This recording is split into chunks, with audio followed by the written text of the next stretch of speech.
You're sitting on your couch, a normal Tuesday night. Nothing's wrong. And then it hits. Your heart starts racing. Your chest feels tight. Your brain starts spiraling through every possible catastrophe, even though logically you know nothing bad is actually happening. And the worst part, you can't point to a reason. There's no test tomorrow, no big event, no obvious trigger, just anxiety out of nowhere. And that makes it even scarier. But at least when anxiety has a reason, you can tell yourself, I'm stressed about the presentation. But when it shows up for no reason, your brain starts asking, what's wrong with me? Why can't I control this? Here's what you need to know. There's nothing wrong with you. Your anxiety isn't random, even when it feels that way. Today, I'm going to show you exactly what happens in your brain when anxiety appears out of nowhere, why it's actually trying to help you in a really dysfunctional way, and 3 grounding tools you can use the second it hits. Hi, and welcome to Block Out the Noise, a space to quiet the noise of anxiety, self-doubt, and overthinking, and start building a life filled with confidence, courage, and purpose. I'm Jessica Davis, a licensed therapist, a mindset coach, and the creator of the Courage Method. I specialize in helping teens and young adults with anxiety, overthinking, and low self-esteem. If you ever wish you had quick tools to use to help when anxiety hits, there's a free anxiety survival toolkit. It's designed to help you stay grounded and fight back against anxiety when your mind starts to spiral. And it's completely free to download.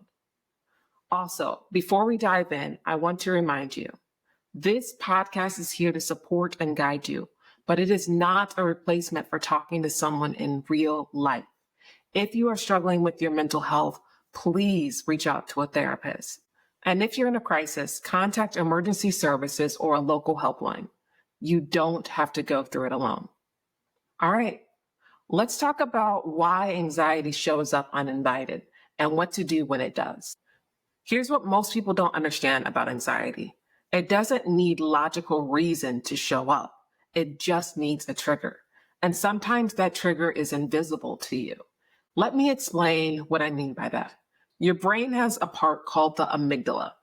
Think of it as your internal alarm system. Okay, its job is to scan for danger and keep you safe. The problem though, it can't tell the difference between real danger and perceived danger. So when your amygdala detects something, it interprets it as a threat, even if it's not actually dangerous. It triggers your fight-flight response. Your heart races, your breathing becomes shallow, your muscles tense, and your thoughts just spiral. All because your brain thinks you're in danger. But here's the kicker. The threat your brain is reacting to might not be obvious. It might be a subconscious reminder of something super stressful or a physical sensation your brain misinterprets, like caffeine jitters or being tired. It could be the background stress you've been ignoring all week, a change in routine that feels kind of destabilizing, or even just a memory of anxiety itself. Yes, your brain remembers what anxiety feels like.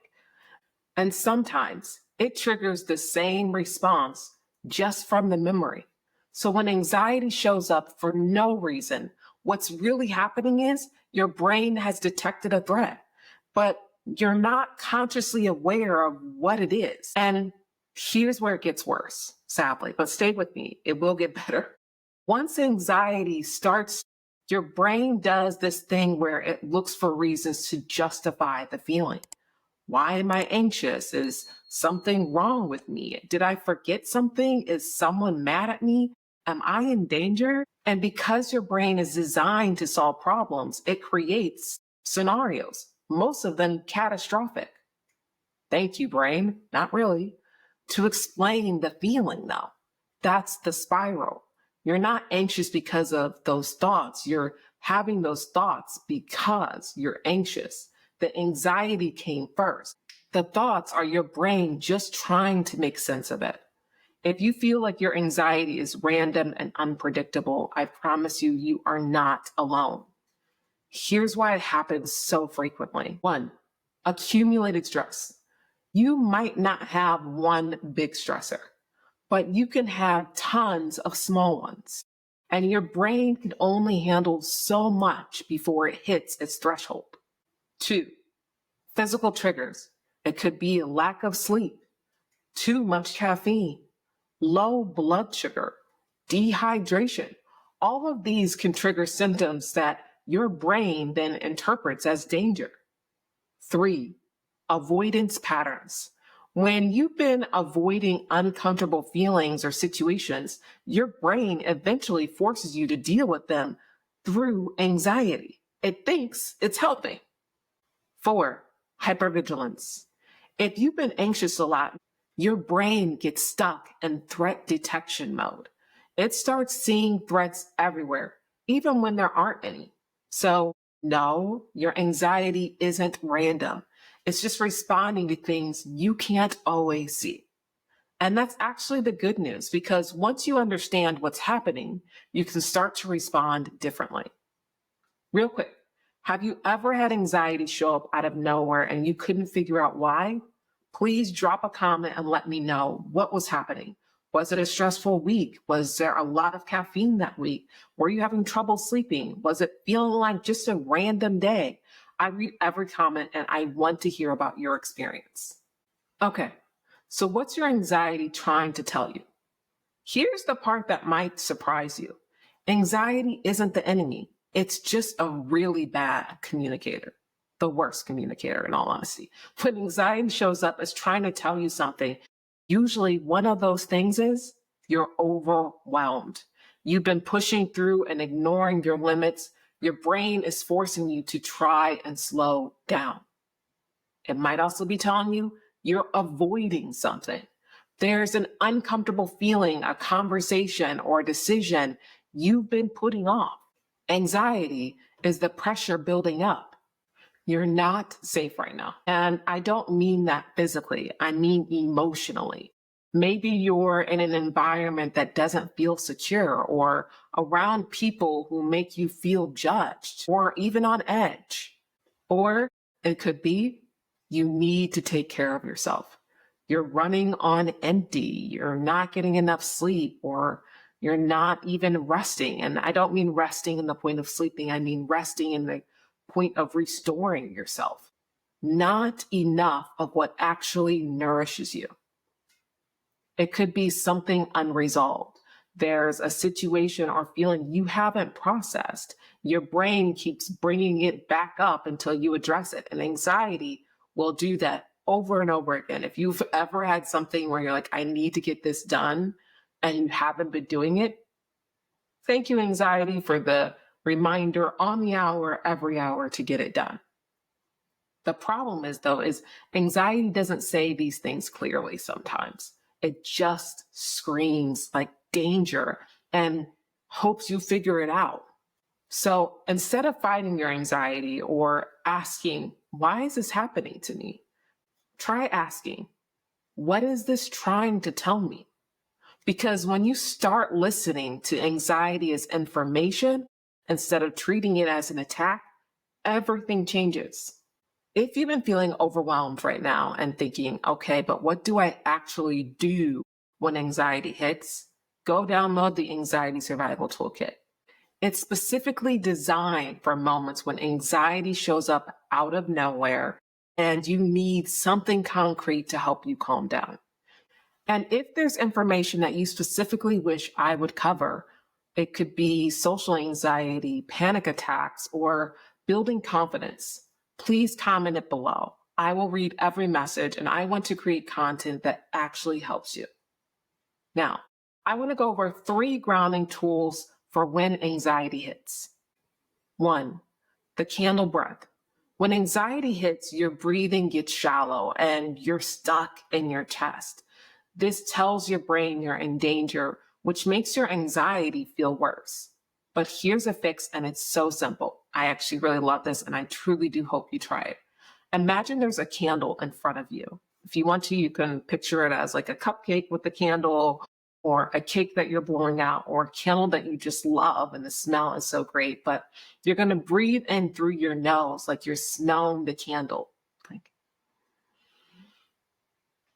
And then breathe out through your mouth like you're gently blowing it out, but not hard enough where it feels like you can blow it out completely, just enough to make the flame flicker. Just enough to make the flame flicker. Just enough to make the flame flicker. I said that several times, and that's why I'm laughing, but I just wanted you to show you how that's done. So you'll breathe in through your nose and then out.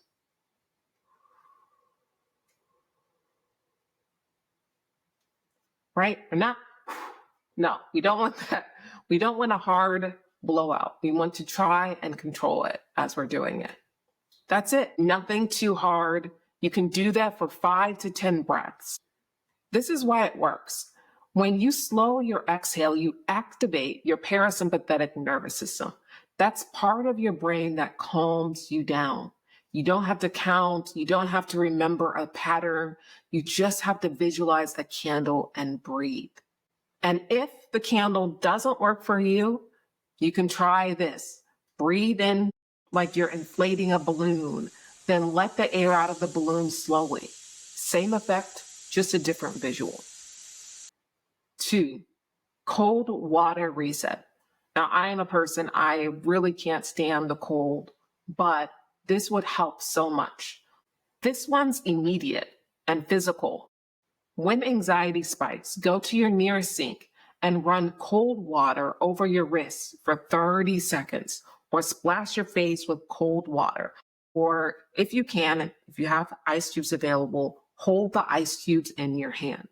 Now, why does this work? Because cold water activates something called the dive reflex. I know, weird, because you think about water and then you think about diving, and yeah, but it's called the dive reflex. It literally slows your heart rate and signals to your brain that you are safe. It's one of the fastest ways to interrupt a panic response. And here's the best part. Again, you don't have to remember anything. You just need access to cold water or ice. If you're somewhere without access to water, which can happen, press something cold against your wrist or on the back of your neck. Even a cold drink can work.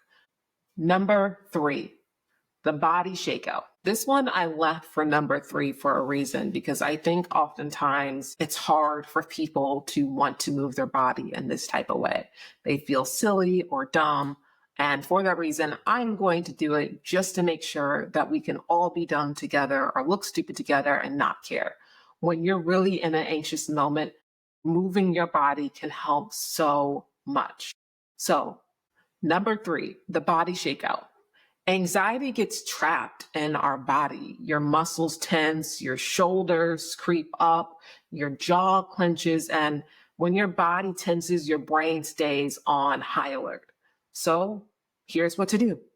Take your hands and shake them out like you're flicking water off of them. And then shake your arms, then your legs, then your whole body. And yes, it could feel like a little shimmy. It could feel like you're doing a dance move that just doesn't really work well. It doesn't matter. Yes, you will look a little ridiculous, but it works. Why does it work? When you're anxious, your body is hit with adrenaline and cortisol, the stress hormones that prepare you for fight or for running. Shaking literally helps your body release that stored tension and energy. Animals do this instinctively after a threat passes. You're just doing what your body already knows how to do. So, of course, the question is, what do you do if you're in public? You can do a smaller version of this. You can tense up your muscles for 5 seconds and then release, or you can try and do wall push-ups. Again, it just depends on where you are.